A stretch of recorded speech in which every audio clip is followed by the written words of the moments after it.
3 जगह हम लोगों ने देखा, गैस के लिए दर भटके हम लोग को सिलेंडर उपलब्ध नहीं मिला। तो दुकान बंद हो गई होगी? दुकान हम लोग की बंद हो गई भैया। तो रोजी कैसे चल रही है फिर? नहीं चल रही है अब, इसीलिए तो हम लोग 2 सिलेंडर लेके यहाँ धरने पे बैठे हुए हैं। दोनों सिलेंडर भी आप ही का है क्या? जी हमारा ही है। खाली सिलेंडर दोनों? खाली दो। नमस्ते, प्रणाम, मैं हूं जीत और आप देख रहे हैं जी टाइम्स। इन्हें तो पहचानते ही होंगे। धरने पर बैठे हैं और सवेरे से बैठे हैं। क्या मांगे हैं मैं चाहूंगा एक बार दिखा दीजिए ऊपर। गैस डीजल पेट्रोल की मार नहीं सहेगा अब ये जन समूह हर बार। गैस डीजल पेट्रोल गृहकर जलकर ये जो कर लग रहे हैं वो भी, और जो व्यवस्थाएं सरकार देती थी लगातार देती चली आई है, उसमें जब बाधा पहुंची है उस विषय पर भी। ये 3-4 विषयों को लेकर यहाँ पर उपस्थित हुए हैं और सवेरे से उपस्थित हैं यहाँ पर। इनका नाम बस्ती शहर में सभी की जबान पर है और पहचान के मोहताज नहीं है। चौधरी ब्रजेश पटेल हैं, प्रदेश उपाध्यक्ष, राष्ट्रीय कार्यकारिणी सदस्य भी हैं सरदार सेना के, और इनकी टीम भी बैठी है यहाँ पर।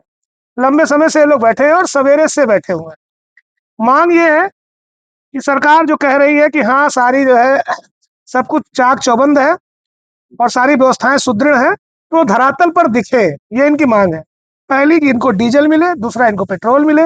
इनको क्या मतलब सबको मिले, सिलेंडर मिले। और एक और समस्या है जिससे भी ये सबको रूबरू करा रहे हैं और उस पर भी निदान की अपेक्षा रखते हैं। वो समस्या है गृहकर और जलकर बढ़ाना बंद करें। गृहकर जलकर बढ़ा, ये अब सभी के सामने आया है। 10 गुना बढ़ा है, ये भी सबके सामने आया है।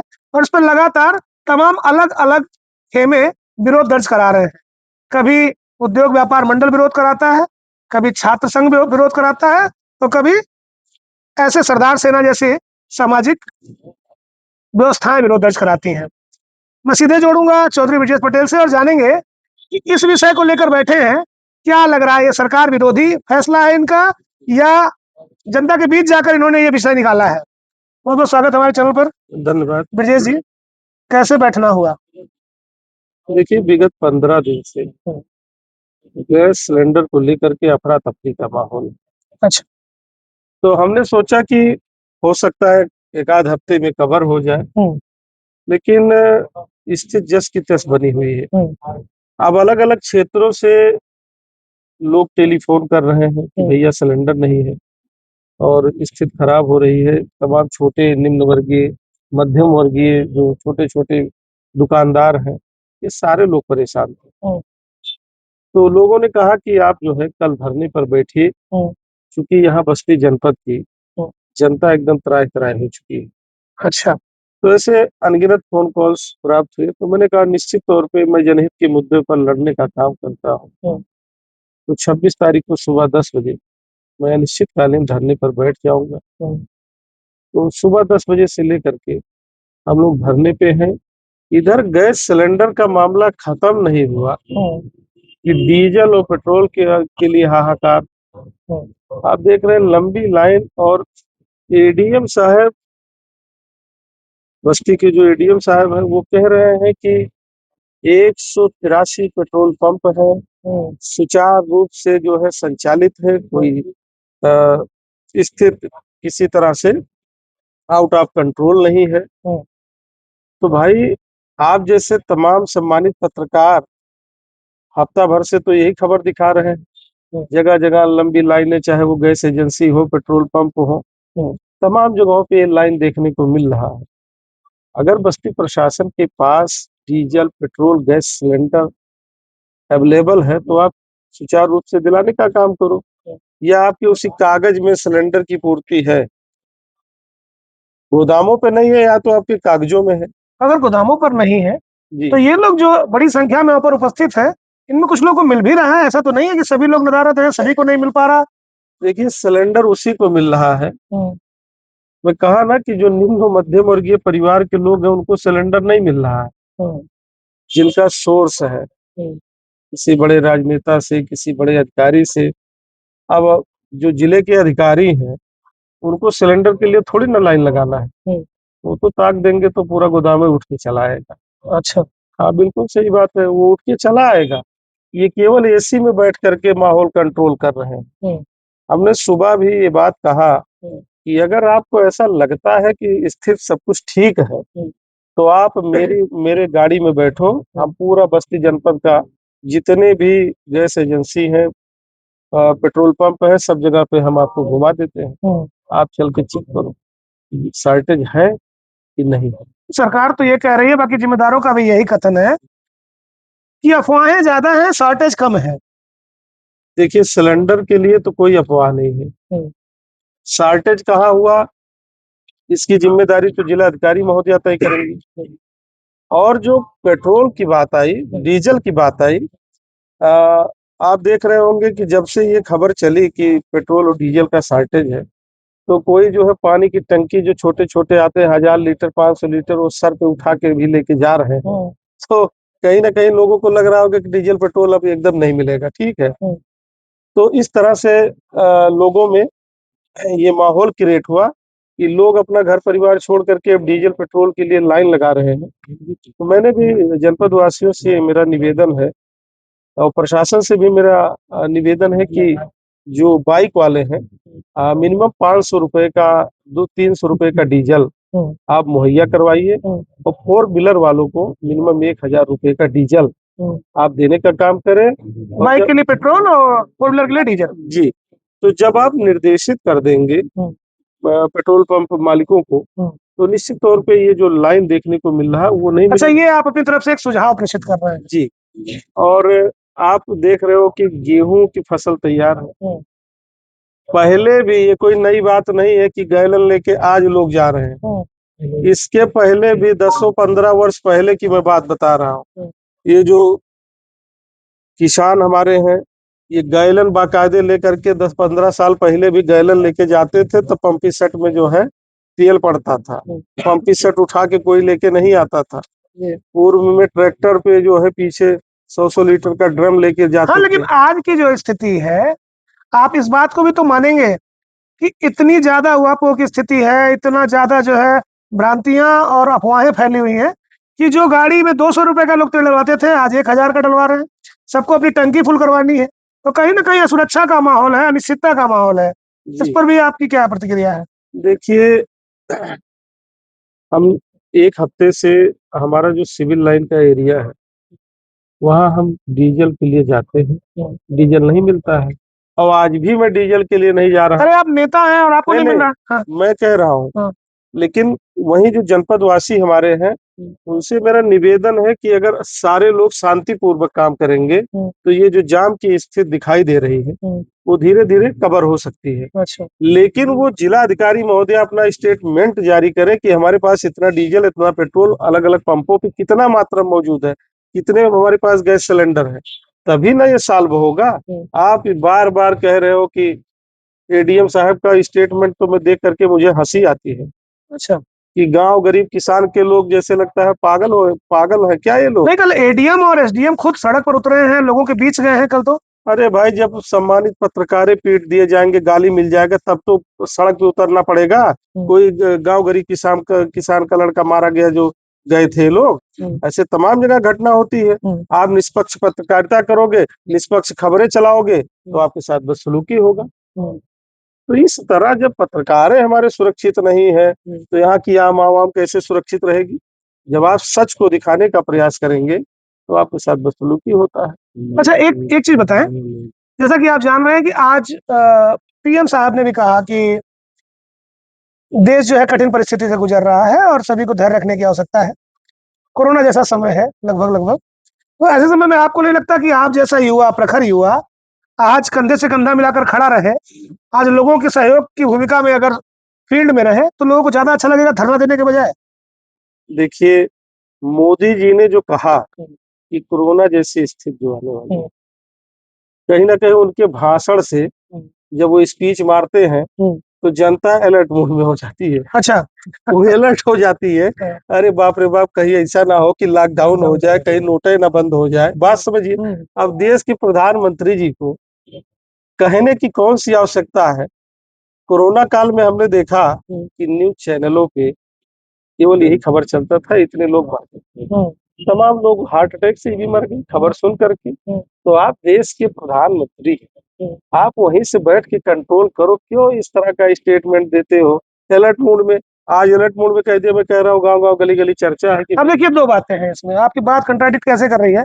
एक तरफ आपको जिला अधिकारी से स्टेटमेंट चाहिए जी और एक तरफ पीएम ने स्टेटमेंट दे दिया, तो आपको गलत लग रहा है। जी तो फिर अगर पीएम ने स्टेटमेंट दिया तो उससे भ्रामकता फैली, जी जिलाधिकारी देंगे तो हो सकता है और फैले, इसीलिए न दे रहे हो। बिल्कुल सही बात है। हकीकत यह है कि ग्राउंड लेवल पे कुछ ना कुछ जो काला बाजारी वाले लोग हैं, अच्छा। हाँ, ये सब मिली भगत चल रहा है। तो यहाँ तो आरटीओ प्रशासन भी दबा के रुपया खींचता है। अच्छा। और क्या, यही मूल घाट पे हम आप कभी भी खबर चला दीजिए जा करके, ओवरलोड ट्रकें चलती हैं। और एक दिन मैंने यहीं बैठ करके ज्ञापन एसडीएम महोदय को दिया था, आरटीओ महोदय आए थे, आपके बरगदवा में एक्सीडेंट हो गया, लोग मर गए।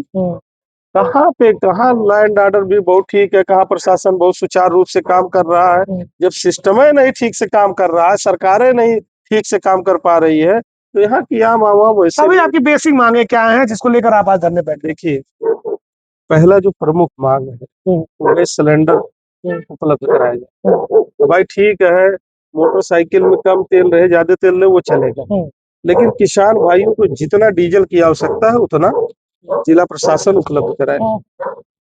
और जो तीसरा जो प्रमुख मांग है, यहाँ पे हाउस टैक्स वसूला जा रहा है नगर पालिका बस्ती के द्वारा। तो ये जो रवैया है इसको कंट्रोल करें ईओ साहब। जिस तरह से मनमानी जैसे तुगलकी फरमान जारी कर दिए, तो इस तरह से जो लोग बस्ती जनपद में रहने वाले लोग हैं सिटी में, ऐसा नहीं है कि सारे लोग बहुत मजबूत हैं। इस तरह का हाउस टैक्स नहीं होना चाहिए। सरकार को फ्री करने की आवश्यकता है। बहुत हाईटेक सिटी में हम लोग नहीं बैठे हैं कि दिल्ली, मुंबई और महाराष्ट्र और कलकत्ता में है कि हाउस टैक्स आपको देंगे। और जिस तरह से हर घर जल हर घर नल की योजना लाई सरकार, तो कहीं ना कहीं उसमें भी टैक्स लगाने का काम किया गया। और जब देश में हर घर जल हर घर नल उपलब्ध हो गया, तब फिर किस बात का नल लगाने की जरूरत पड़ी। ये कहीं ना कहीं पूंजीपतियों को बढ़ावा देने के लिए इस तरह का टैक्स वसूला जाएगा। आज शहरों में वसूल रहे हैं, कल ग्रामीण अंचलों में भी वसूलने का काम ये सरकार के लोग करेंगे। अच्छा। अच्छा, एक चीज और बताएं कि अचानक से इतने दल काम कर रहे हैं और इतनी समाज सेवी संस्थाएं बैठी हुई हैं बस्ती जिले में, तमाम दल हैं, तमाम लोग हैं और तमाम व्यवस्थाएं हैं। ऐसे में केवल ब्रजेश पटेल को ही ये सारा कुछ दिखा, बाकी लोगों को क्यों नहीं दिखा? और आपको दिखा तो कहीं ऐसा तो नहीं कि आप विरोधी दल को हैं तो टांग खींचने के लिए ऐसा कर रहे हैं? देखिए, तमाम लोग आप जानते हैं कि जनपद बस्ती में तमाम संगठन काम करता है। तो कोई हिंदुत्व की बात करता है, कोई किसी की बात करता है, लेकिन इसी जनपद बस्ती में आज जब हिंदू भी खतरे में, मुसलमान भी खतरे में सिलेंडर को लेकर के, ऐसा तो है नहीं कि एक तबका परेशान है। आज एक सिलेंडर दिलाने की हैसियत ऐसे लोगों की नहीं रहेगी। तो आज जनता देख रही है, सब सोशल मीडिया के माध्यम से देख रही है कि हमारे आवाज को कौन उठा रहा है। मैं कह सकता हूँ ठीक है, आप कटाक्ष कर सकते हो कि ब्रजेश पटेल, तमाम लोग लिख रहे थे इक्का दुक्का की राजनीतिक रोटियां सेक रहे भैया, तो ठीक है, हम सेक रहे, तुम भी सेक लो भाई। हाँ, हम तो बैठे हैं सुबह 10 बजे से लेके, तुम भी आओ भाई मेरे साथ बैठो, स्वागत है। अलग अलग पार्टी के लोगों को भी मैंने आह्वान किया, भैया सब दल पार्टी से उठ करके आओ, कि जनता की समस्या है। सभी संगठनों से आह्वान किया, कोई नहीं नजर आ रहा है। नजर आएंगे, लेकिन अब जब जरूरत पड़े। क्या लग रहा है, आपके अकेले की लड़ाई है? आपके साथ ना अकेले जुड़ने से कहीं ना कहीं आपको लाइमलाइट मिल जाएगा, इसलिए लोग नहीं जुड़ रहे हैं ना ना ना ना कोई अकेले की लड़ाई नहीं है हमारे पास। तो आप देख रहे हैं अलग अलग क्षेत्र से साथी आते हैं, धरने में सम्मिलित होते हैं, जहां आह्वान होता है वहां पहुंचने का काम करते हैं। ये कोई हमारी लड़ाई नहीं है, ये यहाँ की आम आवाम की, यहाँ की जनता की लड़ाई है। उसको मजबूती से उठाने का काम हमारे तमाम साथी कर रहे हैं। आप सवेरे आप आह्वान भी कर रहे थे, तो उस आह्वान का क्या प्रभाव पड़ा आपके कहने का? देखिए, तमाम साथियों का टेलीफोन आया और दिन में तमाम लोग आए भी थे। अच्छा। और अभी भी गाड़ियां खड़ी हैं, कुछ लोग अब चाय पानी पीने निकल गए, कहीं खाना खाना, भूख लग जाती है ना। हर आदमी 12 घंटा थोड़ी ना बैठ पाएगा। हम जब से बैठे हैं तब से हिले नहीं है यहाँ से, और बैठे हैं भाइयों से कहते हैं जाओ चाय पानी पीते रहो। हमारे संदीप निषाद जी पीछे बैठे हैं, ये प्रभात गौतम जी आए हैं, वो दिनेश, वो दिलीप चौहान जी, छात्र संघ नेता दूधनाथ जी, अभिषेक जी, तमाम लोग आ रहे हैं, जा रहे हैं। वो अभय सिल्लो ये भी आकर के पहुंचे, किसान पुत्र बैठे हैं। अच्छा। तो ऐसे तमाम साथी आ रहे हैं। तो निश्चित तौर पे हम जनहित के मुद्दे पर हमेशा लड़ने का काम आप करते पे एक एलिगेशन भी लगता है, हालांकि इस मुद्दे से थोड़ा अलग है, कि आप हैं।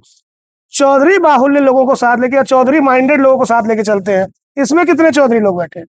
अब ये तो आपका कैमरा ही घुमा करके बताएगा कि कितने चौधरी है। हाँ। ये तो मैं कैसे तय करूंगा हाँ। कि इसमें चौधरी कौन है, चमार कौन किन है, जातियों के निषाद। लोग हैं इसमें? अरे बाप, आपका कैमरा घूमेगा, बगल से ही शुरू कर लीजिए, सारे लोग अपना अपना परिचय बता देंगे। हाँ। तो आपको ये पता लग जाएगा कि सब चौधरी ही बैठे हैं। हाँ। तो चौधरी से केवल फिर ऐसे ऐसा जो आरोप लगाते हैं, हाँ। जिनको ये तकलीफ होता है, हाँ आरोप लगाएं। जो जात के आरोप लगाते हैं उनसे मैं कहना चाहता हूँ, ब्रजेश पटेल केवल बहुजन समाज की लड़ाई लड़ता, पेवर बहुजन समाज। और मेरे घर पे जिसको ना पता हो, ये हमारे भाई साहब गए थे, सभी संतों गुरुओं महापुरुषों का फोटो है। जब सरदार पटेल का लगा रहेगा फोटो, तब न जाना जाएगा पूर्वी घर है। जब बाबा साहब का घर, बाबा साहब का फोटो कोई 80 भी तब जाने चमार का घर है। जब निषाद राज का, ये संदीप निषाद केवल सिंगल फोटो लगाएंगे तो कहीं निषाद घर है। लेकिन ब्रजेश पटेल के घर पे सभी संतों गुरुओं महापुरुषों का फोटो फ्रेम है। और सभी तबके के लोग, मुस्लिम समाज के लोग भी। चलिए, ये आपसे बात हो गई। अब एक और युवा साथी है, इनसे जोड़ देते हैं आपको, और ऐसे कुछ युवा साथियों से बस इनसे भी लाइए, आपको जोड़ दें पहले जी। बहुत कैजुअल हम लोग ये बातचीत कर रहे हैं, इसलिए हाँ अपना परिचय बताएंगे पहले। और यहाँ पर इनके साथ, ये तो नेता है खैर जी जी सर। इनके लिए तो ये चीजें आम है, ये आए दिन जो है जन भावनाओं के साथ बैठते हैं यहाँ पर। जी आपका कैसे आगमन हुआ? जी साथियों, सर्वप्रथम आपको बहुत बहुत धन्यवाद। आपके चैनल के माध्यम से आप शोषित पीड़ित वंचितों की आवाज बड़े भाई चौधरी ब्रजेश पटेल जी की मुहिम को आगे बढ़ाने के लिए हम अपने पार्टी के तरफ से तो पूरा सपोर्ट करते हैं। किस पार्टी के हैं आप? मेरा पार्टी बहुजन मुक्ति पार्टी, जिला अध्यक्ष बहुजन मुक्ति पार्टी। अच्छा। जिला अध्यक्ष चंद्रकांत गौतम बस्ती, युवा भी। अच्छा अच्छा। ये जो समस्याएं लिखे हैं सच में है कि खाली झूठ ही लिखा है? नहीं, लोग तो कह रहे हैं कुछ है नहीं, बस ऐसे हवा हवा बना जा रहा है। आज मेरे साथ स्वयं घटना घटा। मैं आरकेबी के पेट्रोल टंकी जो ये बगल में है अपने कंपनी बाग, तो मैं गया वहाँ 1 घंटा लाइन में लगा। वहाँ कम से कम सैकड़ों मोटरसाइकिल थी, 50 4 व्हीलर गाड़ियां थी। और मैं जब वहाँ आवाज दिया कि जो पहले आ रहा है वो पहले भरा के चला जा रहा है, हम 1 घंटे से लाइन में लगे हुए हैं और हमको बाद में आ रहा है वो पहले दे रहा है ना, उसको पहले मिल रहा है ना, जो बाद में आ रहा है उसको पहले दे रहे हैं। नहीं, हम आधे घंटे का 40 मिनट से ऊपर हो गया। और वो जो कई तरफ से लोग आ रहे थे, तो जहाँ पहले आगे उसके सामने पहुंच जाता था तो उसको पेट्रोल मिल जाता, 10 मिनट के अंदर चला जाता। भीड़ थी, लेकिन हम लोग चिल्लाते रहे, हमारे पीछे भी चिल्लाते रहे, हम भी चिल्लाते रहे, नहीं मान रहा था, नहीं सुन रहा था। उसके बाद हमको गुस्सा आया। उसके बाद मैंने जा करके उसका पाइप पकड़ के खींच लिया। उसके बाद वो गुस्से में आ करके स्वयं वो पूरा फेंक दिया। यहाँ तक पेट्रोल भी एक पाव खराब हो गया। उसको चोट भी लगा हाथ में और कहने लगा हमको चोट लग गया आपकी वजह से। हमने कहा हमारे वजह से लगा है तो हमारे पीछे भी हमको भी कह रहे हैं कि आप बोल नहीं रहे, क्या करें? आप जो पहले अभी आया 10 मिनट नहीं हुआ उसको पेट्रोल दे रहे हैं। एक चीज, हमको 1 घंटे से लगता है। एक सेकंड, 1 घंटा और आधा घंटा ये बातें नहीं है यहाँ पर। यहाँ बात ये है कि वहां पर तेल मिल रहा है या नहीं मिल रहा है? तेल मिल रहा है। हाँ मिल रहा है। 60 है ना, तभी तो भीड़ बढ़ रही है। इसके पहले भीड़ क्यों नहीं बढ़ी? तो आप ये भी तो मानेंगे कि जो 1 लीटर भराता था वो 5 लीटर भरवा रहा है, तो टंकी फुल करवा रहा है, तो कहीं ना कहीं उपभोग की संख्या बढ़ गई है, इस वजह से भी शॉर्टेज हो गई। ये भी तो मानेंगे। संख्या नहीं, जब ये हो रहा है कि पूरे देश विदेश में जहाँ से तेल आ रहा है वहां से आना कम हो गया है। और भ्रांतियां जो फैली हुई पूरे देश में कि पेट्रोल नहीं आ रहा है, इसलिए लोगों के दिमाग में है कि जो अपने पास गाड़ी है उसको टंकी फुल कर लिया जाए। सरकार जिम्मेदार है कि नहीं इसके पीछे? अभी सरकार बिल्कुल जिम्मेदार है। जो अपने आप को विश्व गुरु कहते हैं नरेंद्र मोदी जी, ये कैसा विश्व गुरु है जो अपने जो जनता के लिए जो साधन संसाधन है, जो भौतिक वर्तमान की जो जरूरतें हैं, वर्तमान की जो जिससे हमारे आवश्यकता है, मूलभूत आवश्यकता है, रोजी रोटी, वैसे युवा बेरोजगार है भारत का। कई 50 करोड़ युवा जो बेरोजगार हैं, रोजगार वैसे नहीं मिल रहा है। बाकी इनको दिग्भ्रमित करने के लिए नए नए एक से एक आए दिन षड्यंत्र किए जाते हैं। अच्छा अच्छा, जो समस्या इस देश में है, निदान क्या है इसका? निदान इस देश में, जब तक हम तो भाई आंदोलनकारी हैं, और जब तक इस देश में बहुजनों की सरकार नहीं बनेगी, यानी बहुजन समाज का व्यक्ति जब तक प्रधानमंत्री नहीं बनेगा और बहुजन समाज का प्रधानमंत्री, मुख्यमंत्री, राष्ट्रपति नहीं बनेगा। अभी आप कहेंगे या लोग कहते हैं कि द्रौपदी मुर्मू राष्ट्रपति महोदया जो है शेड्यूल कास्ट से हैं, शेड्यूल कास्ट से हैं, परंतु वो जो उनका विचारधारा है उनके पीछे वो आरएसएस बीजेपी के लोग हैं। तो ये जो समस्या है, भ्रष्टाचार, आतंकवाद, बेरोजगारी और वर्तमान की जो तेल, पेट्रोल, गैस जो किल्लतें हैं, वर्तमान में देखिए ज्वलंत मुद्दा है। जब हमारे किसान भाइयों को ये नहीं मिलेगा, डीजल नहीं मिलेगा, पेट्रोल नहीं मिलेगा, तो हमारे जो है कंबाइन मशीन है, जो बड़े बड़े हमारे समाज में बहुत ऐसे लोग हैं, मशीन कैसे काम करेंगे? किसी चलिए, अच्छा लगा बात लोग हैं, इसको जरा लगाइए आप। तो प्रभात गौतम जी, अशोक प्रभात, अशोक प्रभात जी, अब अशोक प्रभात जी से जान लेते हैं कि सभी लोग समस्या बता रहे हैं, समस्या का निदान क्या है? देखिए, निदान आप मानते हैं कि नहीं कि जनता भी काफी पैनिक है और अधिक से अधिक उपभोग की ओर जा रही है? देखिए, निदान की बात अगर किया जाए तो अगर बड़ी बात किया जाए तो सत्ता ही बदलना सबसे बड़ी निदान है। क्योंकि जब से मोदी जी प्रधानमंत्री बने हैं और जब से केंद्र और प्रदेश में भारतीय जनता पार्टी की सरकार आई है, तब से line line line line line, अच्छा, कभी नोटबंदी का लाइन, तो कभी जो है मजदूरों का एक लाइन, जब लॉकडाउन लग गया गरीब वहां से वहां तक मतलब हजारों किलोमीटर की लाइन लगा के पैदल जा रहा अपने घर पे। कभी बैंक में केवाईसी के नाम पर लाइन लगा रहे हैं, तो कभी किसान जो है खाद के नाम पर लाइन लगा रहे हैं। आज ये दौर चल रहा है कि जो है गैस सिलेंडर के लिए लाइन लगाना पड़ रहा है। कम शब्दों में अपनी बात को, गैस सिलेंडर के लिए लाइन लगाना पड़ रहा है। जो दिहाड़ी मजदूर होते हैं, जिनकी रोजी रोटी होती कि 300-400 रुपया कमाएंगे, शाम के समय चूल्हा जलेगा, राशन आएगा, वो अपना दिहाड़ी छोड़कर लाइन लगा रहे हैं। जो समस्याएं आई हैं विश्वव्यापी है, अकेले आपके देश में नहीं है, अन्य देशों में भी है। तो आपको नहीं लगता कि हमें धैर्य से काम लेना चाहिए? देखिए, एक चीज बता दें, जब आग हमारे घर में लगी है तो बुझाएंगे हम, और अपने पास पड़ोस से भी कहेंगे कि बुझाने के लिए। कौन क्या देश में हो रहा हो अलग बात है, कहीं पिस्टिन फाइल की बात हो रही है, कहीं विश्व युद्ध की बात हो रही है, कौन क्या हो रहा है, कौन क्या। लेकिन हमारे जो आका है, हमारे मालिक है मोदी जी, ये तो दूसरों की गोद में जाके बैठ गए हैं, उनके इशारे पे नाच रहे हैं। तो इस तरीके से कायर प्रधानमंत्री नहीं होना चाहिए। बस हम अपने देश में रह रहे हैं, हम अपने देश के, अपने परिवार के लिए, अपने समाज के लिए, या अपने निदान पर आप बात कीजिए। निदान की बात यही है कि जल्द से जल्द समस्या खत्म होगी, गरीब सब हर वर्ग जो है गैस मिले, डीजल पेट्रोल मिले। अच्छा, यही हम सोच रहे हैं कि जल्द से जल्द निदान हो। बढ़िया बताया आपने। अब आगे जरा इसको शिफ्ट कर दीजिए इस माइक को, और हाथ में लेके बोल दीजिए, कोई बात नहीं है।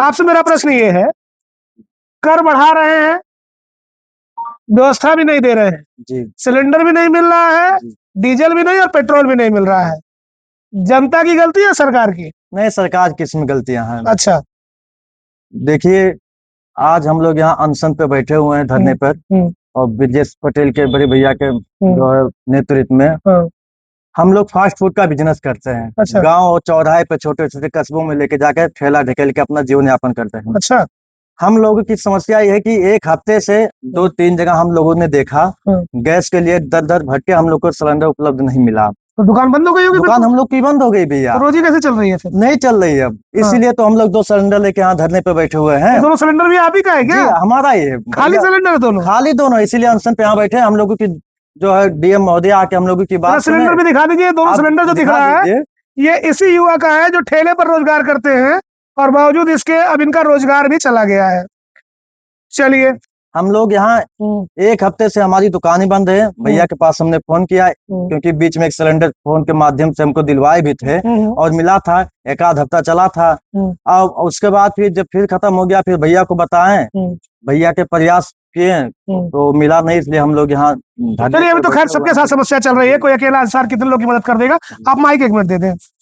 ऐसी समस्या आज आपके देश के साथ आई है और विश्व में कई देशों के साथ ऐसी समस्या है, क्या लगता है आपको, इसका निदान क्या है? इसका निदान ये है, हम लोग को सब्र से काम लेना पड़ेगा और जो भी आला अधिकारी हैं और जितने लोग भी इस चीज के लिए जिम्मेदार हैं उन लोगों को आगे आना पड़ेगा और देश की जनता के सामने, देश के सामने अपनी सारी बातों को रखना चाहिए। जमीनी स्तर पे समस्याएं हैं, आप सभी लोग देख रहे हैं, हर जगह पे लाइन लगी हुई है, डीजल पेट्रोल कहीं ना कहीं शॉर्टेज है, कहीं ना कहीं दिक्कत है, तभी हम लोगों को यहाँ पे लाइन लगना पड़ रहा है। और ये बात कहीं नहीं छुपी हुई है, डीजल और पेट्रोल की कमी तो है कहीं ना कहीं, अब चाहे जमाखोरी की वजह से हो या चाहे देश में उस चीज की आवागमन कम हो, तो समस्याएं तो उत्पन्न है। उस चीज के लिए आला अधिकारियों को आगे आना पड़ेगा और अपनी जिम्मेदारी को निर्वहन करना पड़ेगा। अच्छी बात है। हाँ पटेल जी, ये एक बड़ा विषय है कि आज आपके देश में इन चीजों की दिक्कत आ रही है आपके सामने। ऐसे में युवा वर्ग को क्या करना चाहिए? धैर्य रखना चाहिए, लोगों के सहयोग में खड़े होना चाहिए, लोगों को सही रास्ता दिखाना चाहिए या धरने पर बैठना चाहिए? देखिए, सबसे पहले तो हम लोग काफ़ी इस चीज़ के लिए अपने अंदर धैर्य रखें। बाकी धैर्य की सीमा तो अब टूट चुकी है। अच्छा। क्योंकि देखिए, कोई जनप्रतिनिधि है, चाहे वो सांसद हो चाहे विधायक हो, जो कि सत्ता पक्ष के ही हैं, वो लोग भी कह रहे हैं कि आप डीजल पेट्रोल के लिए परेशान मत होइए, आप हर जगह समुचित जो है डीजल पेट्रोल है। लेकिन मैं देख रहा हूँ, मैं खुद की अपनी जो समस्या बता रहा हूँ, कल रात को मैं 12 बजे तक पेट्रोल पंप पे था। अच्छा, 12 बजे तक पेट्रोल पंप पे था, उसके बाद डीजल नहीं मिला। सत्ता पक्ष पे तो आपने सवाल कर दिया, विपक्ष के कहाँ हैं विधायक सांसद? जी, वही मैं कहना चाहता हूँ। जो विपक्ष के लोग भी इस पे टिप्पणी कर रहे हैं, मैं उनसे भी कहता हूँ, चाहे सांसद हो, चाहे विधायक हो, चाहे सत्ता या विपक्ष कोई भी हो, आप लोग एक बार जाइए किसी पेट्रोल पंप पे। क्यों कोई सांसद और विधायक नहीं जा रहा है डीजल या पेट्रोल लेने? आप एक बार किसी पेट्रोल पंप पे जाइए, आप लाइन लगाएंगे तो आपको आम जनमानस की समस्या दिखाई देंगी। हम लोग, मैं अपनी जो व्यक्तिगत मैं बता रहा हूँ, मैं कल गया रात को 9 बजे पेट्रोल पंप पे, और 9 बजे से मैं 12 बजे तक इंतजार किया, मुझे लास्ट तक डीजल नहीं मिला। मैं रात को घर वापस चला गया, फिर सुबह आया, वो भी धूप थी, 9:30-10 बज रहा था। मैं लाइन लगाया था, लाइन लगाने के बाद मुझे डीजल मिला, जबकि मेरे पास कंबाइन। चलिए, आपको डीजल मिला जी, इससे ये बात पुष्टि होती है कि ऐसा नहीं है कि कहीं नहीं है डीजल या तेल। जी, सप्लाई हो रही है, हाँ, संख्या में कमी है। जी, कमी है कुछ पेट्रोल पंपों पे। इसके पीछे जमाखोरी भी एक कारण हो सकती है। जी, जमाखोरी हो सकती है, लेकिन कुछ पेट्रोल पंपों पे ही डीजल, अगर जमाखोरी हो रही तो प्रशासन और शासन क्या कर रही है? अच्छा, सुनिए, आप युवा राजनीतिक अभी विश्लेषक बनने के कगार पर हैं और लगभग उस दिशा में जा रहे हैं कि आप राजनीति को छुएंगे, बाकायदा नजदीक से देखेंगे।